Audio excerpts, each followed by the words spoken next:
நம்முடைய அருமை ஆண்டவரும் அருமை இரட்சகருமாகிய இயேசு கிறிஸ்துவின் இணையற்ற நாமத்தினாலே உங்கள் யாவரையும் வாழ்த்தி வரவேற்கிறேன். கடந்த நாட்களிலே யோசுவாவின் கீர்த்தியை குறித்து நாம் தியானித்தோம். அவருடைய கீர்த்தி தேசத்தில் பரவுவதற்கு அவன் தேவ சமூகத்தை விட்டு பிரியாமல் இருந்தான் என்று நாம் வாசித்தோம். இரண்டாவதாக வாக்கு தத்தங்களை உறுதியாக பிடித்துக் கொண்டான் என்று தியானித்தோம். மூன்றாவதாக அவன் யுத்தம் பண்ணினவன் என்று நாம் தியானித்தோம். நான்காவதாக இந்த தினத்தில் ஒரு காரியத்தை நாம் தியானிப்போம். யோசுவாவின் புத்தகம் 24வது அதிகாரம் 15வது வசனம். கர்த்தரை சேவிக்கிறது உங்கள் பார்வைக்கு ஆகாததாய் கண்டால், கர்த்தரை சேவிக்கிறது உங்கள் பார்வைக்கு ஆகாதது என்று கண்டால், பின்ன யாரை சேவிப்பீர்கள் என்று இன்று தெரிந்து கொள்ளுங்கள். நதிக்கு அப்புறத்தில் உங்கள் பிதாக்கள் சேவித்த தேவர்களை சேவிப்பீர்களோ, நீங்கள் வாசம் பண்ணுகிற தேசத்தின் குடிகளாகிய எமோரியரின் தேவர்களை சேவிப்பீர்களோ, நானும் என் வீட்டாருமோ என்றால் கர்த்தரையே சேவிப்போம். சொல்லுங்க, நானும் என் வீட்டாருமோ என்றால் கர்த்தரையே சேவிப்போம். நான்காவதாக இவன் உறுதியான ஒரு தீர்மானம் எடுத்தவனாக இருக்கிறான் யோசுவா. என்ன தீர்மானம் என்றால், எமோரியர்களின் தேவர்களை நாங்கள் சேவிக்க மாட்டோம், நானும் என் வீட்டாரும் கர்த்தரையே சேவிப்போம். கர்த்தரை சேவிப்பது, அவரை ஆராதிப்பது, அவரை மகிமைப்படுத்துவது ஆகாதது என்று கண்டால் பின்பு யாரை நீங்கள் சேவிப்பீர்கள்? அப்பாவை பார்த்து உன் அப்பான்னு சொல்ல நான் வெட்கப்படுறேன்னு ஒரு பிள்ளை சொன்னா அவன் பின்ன யார போய் அப்பான்னு கூப்பிடுவான்? பெத்த தாய பார்த்து உன் அம்மானு நான் கூப்பிட எனக்கு வெக்கமா இருக்கு அப்படின்னு சொன்னா வேற யார போய் அம்மானு கூப்பிட முடியும்? வெஸ்லி அதான் சொல்றாரு, உன் அம்மானு கூப்பிட ஆசை, உன் அப்பானு கூப்பிட எனக்கு ஆசையாக இருக்கிறது. தொழில் என்னை சுமந்ததை பார்த்தா அப்பானு கூப்பிடணும், கருவில் என்னை சுமந்ததை பார்த்தா உன்னை நான் அம்மானு கூப்பிடணும். ஒரு உறுதியான ஒரு தீர்மானம். மேலே வானத்திலும் கீழே பூமியிலும் பூமிக்கு கீழே தண்ணீரிலும் கர்த்தருடைய நாமமே அல்லாமல் வேறொரு நாமம் நமக்கு கொடுக்கப்படவில்லை. அப்ப நாம் சேவிக்க வேண்டியது கர்த்தரை மாத்திரமே. கர்த்தரை மாத்திரமே தொழுது கொள்ள வேண்டும். பிதாவை எங்கும் தொழுது கொள்கிற காலம் வரும் என்று வேதத்தில் நம்ம படிக்கிறோம். கர்த்தரை சேவிப்பது ஆகாதது என்று கண்டால் பின்பு யாரை நாம் சேவிப்போம்? நல்ல ஒரு தீர்மானம் எடுத்தார்கள். தானியேல் ஒரு தீர்மானம் எடுத்தான். என்ன தீர்மானம் என்று சொன்னால், ராஜாவின் போஜனத்தினால் நான் என்னை தீட்டுப்படுத்திக் கொள்ள மாட்டேன் என்று நல்ல ஒரு தீர்மானத்தை அவன் எடுத்தான். அவன் சாப்பிடாதனால கெட்டு போயிட்டானா? இல்ல. நிறைய பேர் சொல்றாங்க, இன்னைக்கு உங்க வீட்டுல என்ன ஆகாரம்? சிலர் சொல்லுவாங்க ஆபிரகாம்னா மாட்டுக்கறி என்று பொருளாம். சிலர் சொல்றாங்க ஈசாக்கு என்றால் ஆட்டுக்கறி என்று பொருளாம். சிலர் சொல்றாங்க யோனா என்று சொல்றாங்க, யோனா என்றால் மீன் என்பது பொருளாம். சிலர் சொல்றாங்க பேதுரு என்றால் கோழி என்று பொருளாம். சிலர் சொல்கிறார்கள் இன்னைக்கு எங்க வீட்டுல காய்கறி என்றால் தானியேல். இது எனக்கு தெரிந்து ஏறக்குறைய 99.99% ஊழியர்கள் இதைத்தான் சொல்லுகிறார்கள். ஆனால் வேதாகமத்தை நீங்கள் ஆராய்ந்து பார்க்கும் பொழுது தானியேல் மரக்கறி சாப்பிட்டவன் என்று வேதம் கூறவில்லை. அவன் எப்பொழுது மாம்சத்தை சாப்பிடவில்லை என்று வேதம் கூறுகிறது. அவன் உபவாசம் இருந்த நாட்களில் தான், அந்த 21 நாட்களிலே மாம்சத்தை அவன் ருசிக்கவில்லை. அதுக்கு முன்பும் அவன் மாம்சத்தை புசித்திருக்கிறான், அதற்கு பின்பும் அவன் மாம்சத்தை புசித்திருக்கிறான். யாரோ ஒண்ணு சொல்றாங்கன்னு சொல்லி நம்ம கேட்டுக்கொண்டு வரக்கூடாது. அவன் ராஜாவின் போஜனத்தில தான் தன்னை தீட்டுப்படுத்திக் கொள்ள விரும்பவில்லை. அப்ப ராஜாவின் போஜனத்தில் என்ன இருக்கிறது என்றால் பன்றி இறைச்சி இருக்கும். பன்றி இறைச்சியை சாப்பிடக்கூடாது. அந்த போஜனத்தினால் அவன் தன்னை தீட்டுப்படுத்திக் கொள்ளாமல் ஒரு தீர்மானம் பண்ணினான். தானியல் நான்வெஜ்ஜா வெஜ்ஜா? அப்ப யாரோ ஒரு வெஜிடேரியன் சொல்றதெல்லாம் நம்ம கேட்டுக்கிட்டு ஆமா சாப்பினா போக கூடாது. கூட்டத்துல கோவிந்தாவும் போடக்கூடாது. இப்ப வேதத்தை ஒரு முறைக்கு பல முறை படிக்கணும், ஆராயணும். அவன் இருந்தது உண்மைதான். உபவாச நாட்களில் இருந்தான். ராஜாவின் போஜனத்தினால் தன்னை தீட்டுப்படுத்திக் கொள்ளாமல் அவன் இருந்தான். தானியேலே தன் வாயில சொல்லுகிறான், மாம்சத்தை என் வாய் ருசி பார்க்கவில்லை. அருமையான தேவனுடைய நல்ல ஒரு தீர்மானம். ஒவ்வொரு மனிதனுக்கும் ஒரு தீர்மானம் வேண்டும். யோசுவாவுக்கு ஒரு தீர்மானம் இருப்பது, நானும் என் வீட்டாருமோ என்றால் கர்த்தரையே சேவிப்போம். கர்த்தரை சேவிப்பதில் அப்போஸ்தலனாகிய பவுல் ஒரு வார்த்தையை பயன்படுத்துகிறார். அப்போஸ்தலருடைய நடவடிக்கைகள் 20வது அதிகாரம் 19வது வசனம்.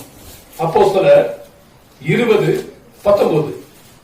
வெகு மனத்தாழ்மையோடும் வெகு மன தாழ்மையோடும் மிகுந்த கண்ணீரோடும் யூதருடைய தீமையான யோசனைகளால்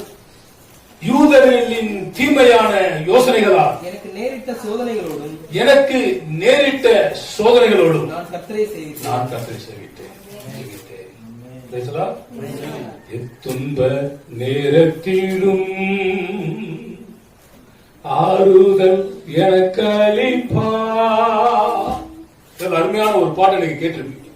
எந்த துன்ப நேரம் வந்தாலும் சரி, பிரச்சனை வந்தாலும் சரி, போராட்டம் வந்தாலும் சரி, வெகு மனத்தாழ்மையோடு கூட நான் என்ன பண்ணேன்?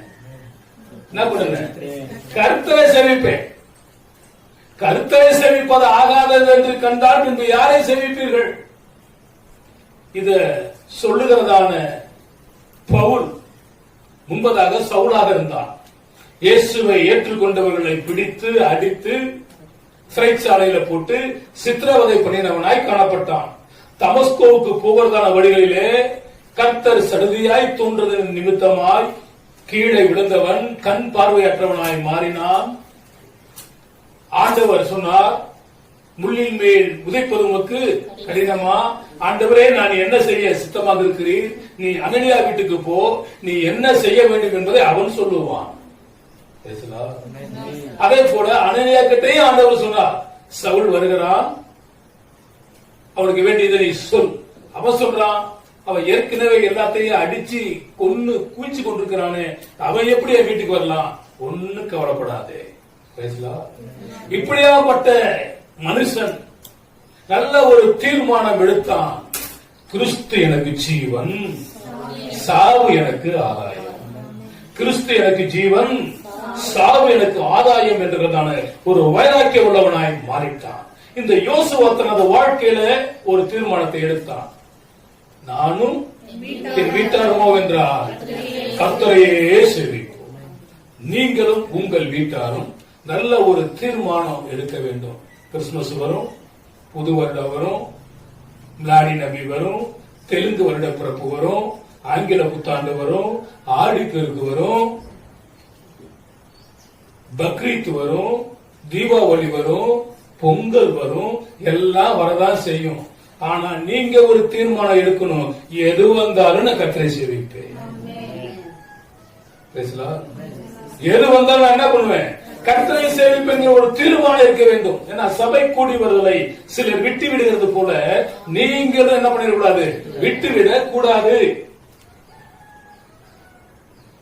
காலத்தை விசேஷித்துக் கொள்கிறவன் கர்த்தருக்கு என்று அதை என்ன பண்றான்? விசேஷித்து கொள்கிறான். வந்திருக்கிறதான நீங்களும் ஒரு நல்ல ஒரு தீர்மானத்தோடு கூட கர்த்தரை சேவிக்கிறீர்கள். அல்லேலூயா. அது போல உங்களையும் உங்கள் வீட்டையும் கர்த்தர் என்ன பண்ணுவார்? ஆசீர்வதிப்பார். யோபின் வீட்டை வேலி எடுத்தது போல உங்கள் குடும்பத்தை கர்த்தர் என்ன பண்ணுவார்? வேலி எடுத்து பாதுகாப்பார். உமது அடியானின் வீடு என்றென்றும் ஆசீர்வதிக்கப்பட்டிருப்பதாக என்ற வார்த்தையின்படி கர்த்தர் உங்களுடைய வீட்டை ஆசீர்வதிப்பார். ஐந்தாவதாக இந்த யோசுவா எப்படிப்பட்டவன்? யோசுவாவின் புத்தகம் 8வது அதிகாரம் 9வது வசனம். யோசுவாவின் புத்தகம் 8ஆம் அதிகாரம் 9வது வசனம். அவர்களை அனுப்பினான். அவர்கள் போய் பெத்தேலுக்கும் ஆயிக்கும் நடுவே ஆயிக்கும் மேற்காக பதிவிருந்தார்கள். யோசுவா அன்று ராத்திரி ஜனங்களுக்குள் தங்கினான்.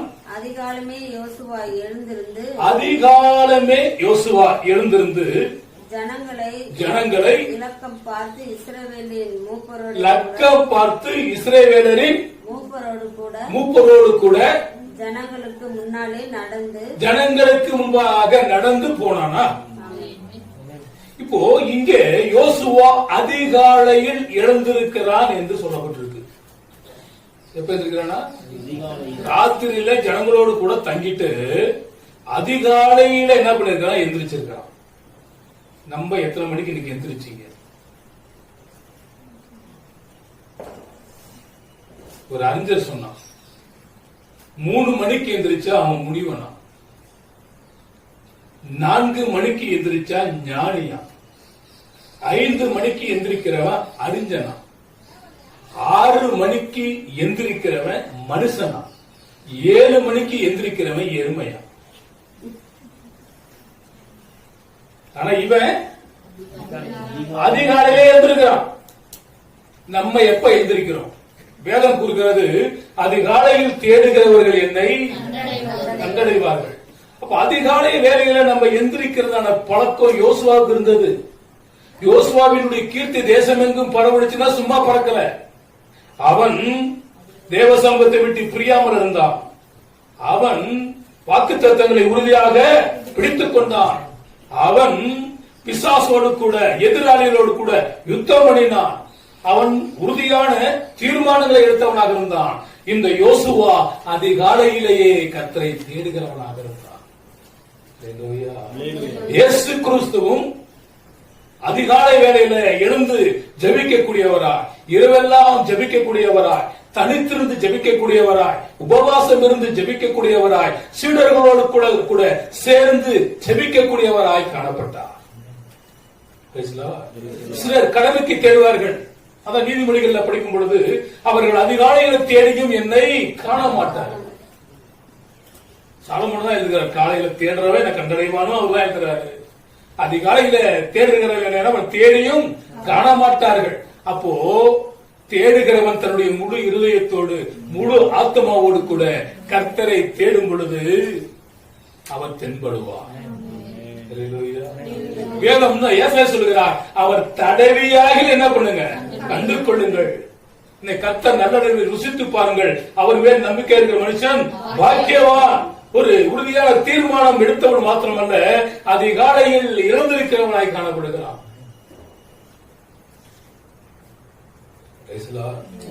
ஒருவேளை நீங்க கூட ஒரு பிரயாணம் போயிருக்கலாம், அல்லது ஏதாவது முதலிரவு முழித்து இருக்கக்கூடிய ஒரு சூழ்நிலைக்கு வந்திருக்கலாம். படுத்து எந்திரிச்சிட்டு காலையில ஜெபிக்கிறதான அந்த ஜெபம் உங்களுக்கு தடைப்பட்டிருக்கலாம்.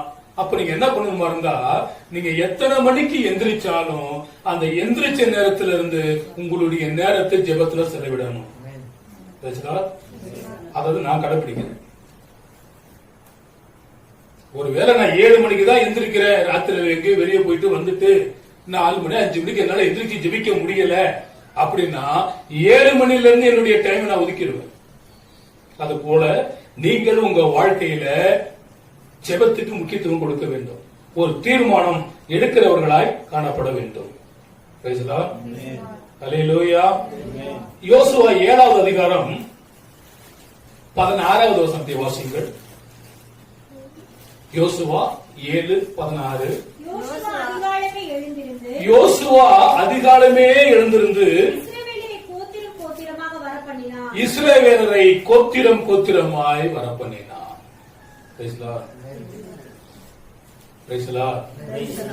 எப்ப எழுந்திருச்சானா? அதிகாலை நேரம் புது கிருபை தந்தீரையா. அதிகாலை நேரம் தட்டி தட்டி எழுப்பி புது கிருபை தந்தீரையா. ஆனந்த மழையில் நனைந்து நனைந்து தினம் நன்றி சொல்ல வைத்தீரையா. நன்றி ராஜா இயேசு ராஜா, நன்றி ராஜா இயேசு ராஜா. அதிகாலை நேரம் அந்த வசனத்தை திரும்ப முடிங்க. யோசுவா 7ஆம் அதிகாரம், யோசுவா 7ஆம் அதிகாரம் 16வது வசனம். யோசுவா அதிகாலமே எழுந்திருந்து யோசுவா அதிகாலமே எழுந்திருந்து இஸ்ரவேலை கோத்திரம் கோத்திரமாக வரப்பண்ணினார். இஸ்ரவேல் ஜனங்களை கோத்திரம் கோத்திரமா வரப்பண்ண. அதிகாலைன்னா என்ன நேரம்? 4 மணி. எத்தனை பேர் 4 மணிக்கு எந்திருப்பீங்க? 1 2 3 4. எதுக்கு எந்திருக்கிறீங்க? கர்த்தாவே உங்க ஜனங்களுடைய நிலை வாஞ்சிய விருப்பங்களை நிறைவேற்றணும். இப்போ எந்திரிச்சு நீங்க ஜெபம் பண்ணி ஒரு வேளை தூங்கினா கூட தூங்க, அது வேற விஷயம். எப்படியோ என்ன பண்ணிடணும்? செபிச்சிடணும். 5 மணிக்கு எந்திரிச்சா கூட ஜெபம் பண்ணுங்க. 6 மணிக்கு எந்திரிச்சாலும் ஜெபம் பண்ணுங்க. 7 மணிக்கு எந்திரிச்சாலும் ஜெபம் பண்ணுங்க. 7 மணிக்கு எந்திரிக்கிறவன் யாரு?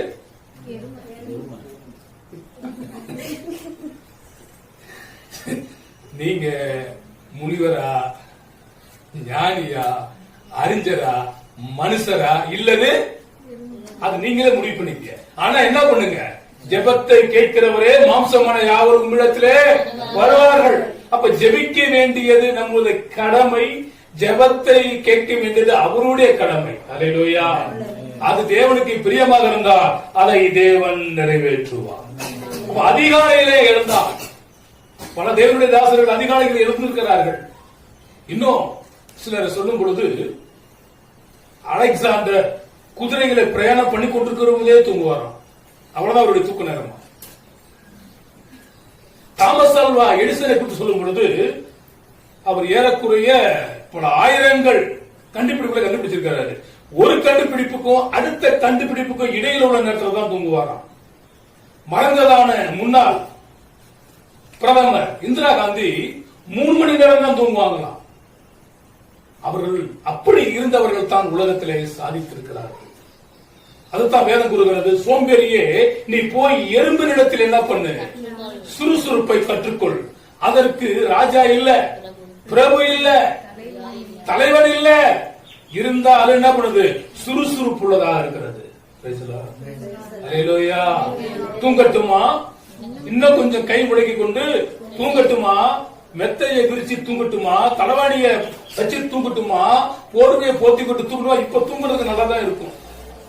இன்னும் ஒரு 2-3 வாரத்துல எல்லாருக்கும் என்ன தேவைப்படும்? 2-3 வாரத்துல எல்லாத்துக்கும் என்ன தேவைப்படும்? ஆமா, கம்பளி. கம்பளி பூச்சி வந்துச்சுன்னா எப்படி இருக்கும்? உடம்பெல்லாம் அரிச்சு. இந்த கம்பளியை போத்திட்டு தூங்கும்போது அவ்வளவு சுகமா இருக்கும். ஆனால் வேதம் கூறுகிறது, யோசுவா எப்படி என்ன பண்ணானா? அல்லேலூயா, அல்லேலூயா. நாமும் அதிகாலையிலே எழுந்திருக்கிறவர்களாய் காணப்பட வேண்டும். அதிகாலை ஸ்தோத்திர பலி அப்பா அப்பா உங்களுக்குத்தான் ஆராதனை. ஸ்தோத்திர பலி அப்பா அப்பா உங்களுக்கு. அதிகாலையில ஸ்தோத்திர பலிகளிலே தேவன் பிரியப்படுகிற தேவனாக இருக்கிறார். அல்லேலூயா. அதிகாலையில் இருந்தவனாய் யோசுவாய் காணப்பட்டான். இயேசு கிறிஸ்து அதிகாலையில இருந்தவராய் காணப்பட்டிருக்கிறார். வேதாகமத்தில் பல தேவனுடைய தாசர்கள் அதிகாலையில் இருந்தவர்களாய் காணப்படுகிறார்கள். உலகத்திலே பல தேவனுடைய தாசர்கள் அதிகாலைகளை கர்த்தரை தேடி எழுந்தவர்கள் எல்லாம் பெரிய சாதனைகளை படைத்திருக்கிறார்கள். நீங்களும் நானும் கூட அதிகாலையில் எழுகிறதான பழக்கத்தை என்ன பண்ணுவோம்? உண்டாக்கிக் கொள்வோம். 6வதாக யோசுவாவின் புத்தகம் 17வது அதிகாரம் 4வது வசனம். 17:4. யோசுவா 17வது அதிகாரம் 4வது வசனம். அவர்கள் ஆசாரியனாகிய எலியாசிருக்கும் எலியேசருக்கும் நூனின் குமாரனாகிய நூனின் குமாரனாகிய யோசுவுக்கும் யோசுவாவுக்கும் பிரபுக்களும் முன்பாக சேர்ந்து வந்து தங்கள் சகோதரர் நடுவே எங்களுக்கு சுதந்திரம் கொடுக்கும்படி கர்த்தர் மோசே கட்டளையிட்டார் என்றார்கள். யோசுவா 17:4. யோசுவா 17:4. திரும்ப கொஞ்சம் வாசிங்க. அவர்கள் ஆசாரியனாகிய எலியாசருக்கும் நூனின் குமாரனாகிய யோசுவாவுக்கும் பிரபுக்களுக்கு முன்பாக சேர்ந்து வந்து எங்கள் சகோதரர் நடுவே எங்களுக்கு சுதந்திரம் கொடுக்கும்படி கர்த்தர் மோசேக்கு கட்டளையிட்டார் என்றார்கள். ஆகையால் அவர்கள் தகப்பனுடைய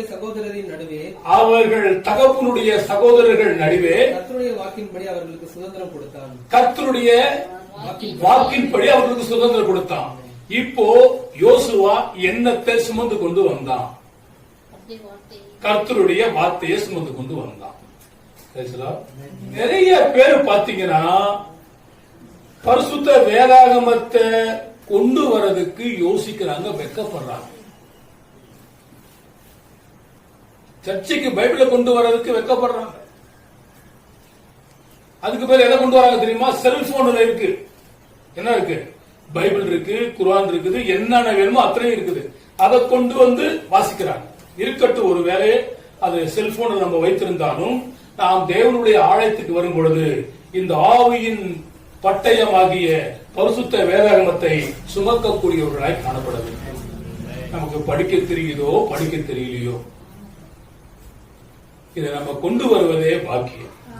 எத்தனையோ பேருக்கு இந்த பரிசுத்த வேதாகமம் கண்ணுல கூட பார்க்க முடியாமல் இருக்கிறது. எத்தனையோ மொழிகளிலே இந்த பரிசுத்த வேதாகமம் மொழிபெயர்க்காமல் இருக்கிறது. ஆனால் நமக்கோ பரிசுத்த வேதாகமம் பழைய ஏற்பாடும் புதிய ஏற்பாடும் நேர்த்தியாக மொழிபெயர்க்கப்பட்டு பல வண்ணங்களிலே கர்த்தர் நமக்கு கொடுத்திருக்கிறார். அல்லேலூயா. இந்த வார்த்தைகளை சுமக்கக்கூடியவர்களாக இருக்க வேண்டும். யோசுவா கர்த்தருடைய வார்த்தையை சுமந்தவனாய் காணப்பட்டான். அவன் கீர்த்தி தேசம் எங்கும் பரவினது. யோசுவாவின் புத்தகம் 1வது அதிகாரம் 7வது வசனமும் 8வது வசனமும். யோசுவாவின் புத்தகம் 1வது அதிகாரம் 7வது வசனமும் 8வது வசனமும். என் தாசனாகிய மோசே உனக்கு கற்பித்த நியாய பிரமாணத்தின்படியெல்லாம் நீ செய்ய கவனமா இருக்கும்படிக்கு மிகவும் பலன் கொண்டு திடமானதாயிரு. நீ போகும் இடமெல்லாம் புத்திமானாய் நடந்து கொள்வார்படி அதை விட்டு வலதுபுறமும் இடதுபுறமும் விலகாதிருப்பாயாக. இந்த வேத வசனத்தை, இந்த நியாயபரமான புஸ்தகத்தை, இந்த ஜீவ புஸ்தகத்தை, இந்த சட்ட புத்தகத்தை, இந்த சாட்சியின் புஸ்தகத்தை வாசித்து வலதுபுறமும் இடதுபுறம் என்ன பண்ணக்கூடாது? விலகாதிருப்பாயாக. அல்லேலூயா. இந்த பரிசுத்த வேதாகமத்தை நம்ம படிக்கிறோம். இந்த வேத வசனம் நம்மோடு கூட பேசுகிறது. பிரசங்கத்தை கேட்கிறோம். அந்த வேத வசனம் நம்மோடு கூட பேசுகிறது. சில பாட்டை நம்ம பாடிக்கிட்டு இருப்போம். அதை நம்மளுக்கு என்ன பண்ணும்? முணுமுணுத்துக்கிட்டே இருப்போம். அப்போ இவன் கர்த்தருடைய வார்த்தைகளை சுமந்தவனாய் இந்த யோசுவா காணப்பட்டான். அதனாலதான் சூரியன் என்ன பண்ணுச்சு? நில்லுன்னா நின்னுச்சு. சூழங்குளத்துல எள்ளுன்னா என்ன பண்ணுவானா? எண்ணெயா வருவானா? அந்த அளவுக்கு இந்த வேத வசனத்துக்கு அதிகாரம் இருக்கிறது. விசாசம்னு சொல்லுகிறான், நீ தேவனுடைய குமாரனே ஆனால், நான் மத்தையில படிச்சுட்டு வரும் பொழுது, நீர் தேவனுடைய குமாரனே ஆனால் இந்த கல்லுகளை எல்லாம் என்ன பண்ணும்? அப்பங்களாகும்படி செய்யும். இப்ப வார்த்தையினாலே, வேத வசனத்தினாலே சாத்தானுக்கும் இயேசு கிறிஸ்துக்கும் யுத்தம் நடக்குது. ஆண்டவர் சொல்லுவாரு, மனுஷன் அப்பத்தினால் மாத்திரம் அல்ல, தேவனுடைய வாயிலிருந்து புறப்படுகிற ஒவ்வொரு வார்த்தையினால் என்ன பண்ணுவான்? பிழைப்பான். அப்பொழுது அவன் என்ன பண்ணுவான்? நேர கூட்டிட்டு போயிட்டு, இதெல்லாம் என்னுடையது, நீ என்ன தாள விருந்து பண்ணிக்கிட்டா இதெல்லாம் உனக்கு நான் என்ன பண்ணுவேன்? தருவேன். ஆண்டவர் சொல்றார், உன் தேவனாகிய கர்த்தரை பரிச்சை போறாங்க அப்பாலே போ சாத்தான் என்று அடித்துக் கொள்வார். இப்போ சாத்தானுக்கு பரிசுத்த வேதம் தெரிகிறது. நீ கீழே விழியும் உங்களுடைய தூதர்களும் என்ன பண்ணுவார்கள்? ஏந்திக் கொள்வார்கள். ஆண்டவரால கல்ல அப்பமா ஆக்கியிருக்க முடியாதா? இதே பிசாசு தான் தொடர்ந்து பார்க்க போகும்போது கெதனருடைய பூமிக்கு இயேசு கிறிஸ்து வரும் பொழுது, உன்னதமான தேவனுடைய குமாரனே அல்லேலூயா, அத படிச்ச உடனே என் உடம்பே கிடுகிடுன்னு ஆண்டுச்சு. நீ தேவனுடைய குமாரனான்னு கேட்டதான பிசாசு அந்த கெதனருடைய பூமிக்கு வந்த பொழுது, உன்னதமான தேவனுடைய குமாரனே எங்களை வேதனைப்படுத்தவா வந்தீர், இந்த பன்றிகளுக்குள் போக எனக்கு உத்தரவு கொள்ளும். எவன் ஏமாத்த நினைச்சானோ அவனே நீ தேவனுடைய குமாரன் சொல்றான். நீ உன்னதமான தேவனுடைய குமாரனாகிய பரிசுத்தர் என்று சொல்றான். ஆனா மனுஷன் சொல்றான், இவன் தச்சனுடைய குமாரன் அல்லவா, இவன் மரியாளின் குமாரன் அல்லவா, இவருடைய சகோதரர்கள் நம்மோடு இருக்கிறார்கள் அல்லவா, இவருடைய சகோதரிகள் நம்மத்திலே இருக்கிறார்கள் அல்லவா, அப்படி இருக்க இவனுக்கு இவனுக்கு இவனுக்குன்னு சொல்லி அந்த 2 வசனங்களை 7-8 முறை இயேசு கிறிஸ்துவ இவனுக்கு இவனுக்கு இவனுக்கு எப்படி இங்கிருந்து வந்தது ஞானம் என்று கேட்கிறான். இயேசு கிறிஸ்து சொல்றாரு, இயேசு கிறிஸ்துக்கு சொல்ற வார்த்தை, தீர்க்கதரிசி தன்னுடைய சொந்த ஊர்ல அவனுக்கு என்ன இருக்காதான், கனம் இருக்காது, மரியாதை அங்க போயிட்டார். அவருடைய அவிசுவாசத்தினாலே அங்கே அற்புதங்கள் செய்யக்கூடாமல் போயிருந்தது. அருமையான தேவனுடைய பிள்ளைகளே, யோசுவா அவன் ரட்சகர், இயேசு கிறிஸ்து யார்தான் ரட்சகர். யோசுவா என்ற பேரு பழைய ஏற்பாட்டுல, இயேசு என்ற பெயரு புதிய ஏற்பாட்டுல. இயேசு கிறிஸ்துக்கு முன்ன அடையாளமானவன் தான் யாரு? யோசுவா. அது தனி சப்ஜெக்ட். 2 பேருக்கு கூட ஒப்பனை. அதிகாலையில் எலும்பும் பழக்க உடையவனாக இருந்தான். 6வதாக இவன் கீர்த்தி பெருக என்ன காரணம்? 7வதாக இந்த யோசுவா எப்படிப்பட்டவன்? 24வது அதிகாரம் யோசுவா 24:29. இந்த காரியங்கள் நடந்த பின்பு நூனின் குமாரனாகிய யோசுவா என்னும் கர்த்தருடைய ஊழியக்காரன். இங்க அப்படியே நிறுத்துங்க. ஒருத்தர் யாத்ராகமத்தின் புத்தகம் 33ஆம் அதிகாரம் 11வது வசனத்தை வாசிங்க. ஒருவன் தன் சிநேகிதனோடு பேசுவது போல கர்த்தர் மோசையோடு முகமுகமாய் பேசினார். பின்பு அவன் பாளையத்துக்கு திரும்பினான். நூனின் குமாரனாகிய யோசுவா என்னும் அவனுடைய பணிவிடைக்காரனாகிய வாலிபன். நிறுத்துங்க. நூனின் குமாரனாகிய அவனுடைய பணிவிடைக்காரனாகிய, யாருடைய பணிவிடைக்காரனாகிய? மோசையின் பணிவிடைக்காரனாகிய யோசுவா என்னும் வாலிபன் ஆசரிப்பு கூடாரத்தை விட்டு பிரியாமல் இருந்தான். இங்க வாசிங்க. இந்த காரியங்கள் நடந்த பின்பு நூனின் குமாரனாகிய யோசுவா என்னும் என்ன உங்களுக்கு புரியுது? மோசைக்கு வேலைக்காரனாய் இருந்தவன் இப்ப கர்த்தருக்கு ஊழியக்காரனாய் மாறிட்டான். அவன் கீர்த்தி தேசம் எங்கும் ஆரம்பிச்சு. இதைத்தான் யோசுவாவின் புத்தகம் 6ஆம் அதிகாரம் 27வது வசனத்தில் நாம் வாசிக்கும் பொழுது, யோசுவாவின் கீர்த்தி தேசம் எங்கும் பரவினது. இந்த யோசுவாவின் கீர்த்தி தேசம் எங்கும் பரவுவதற்கு அவன் என்ன செய்தான்? 1, தேவ சமூகத்தை விட்டு பிரியாமல் இருந்தான். 2, வாக்குத்தத்தங்களை உறுதியாக பிடித்துக் கொண்டான். 3, எதிரிகளோடு கூட யுத்தம் செய்தான். 4, உறுதியான தீர்மானம் எடுத்தான். 5, அதிகாலையிலே எழும்புகிறவனாக இருந்தான். 6, தேவனுடைய வார்த்தைகளை சுமக்கிறவனாக இருந்தான். 7, மோசைக்கு வேலைக்காரனாக இருந்தவன் கர்த்தருக்கு ஊழியக்காரனாய் மாறினான். இந்த யோசுவா இயேசு கிறிஸ்துவுக்கு முன் அடையாளமானவர். இந்த யோசுவாவின் கீர்த்தி தேசம் எங்கும் பரவினது.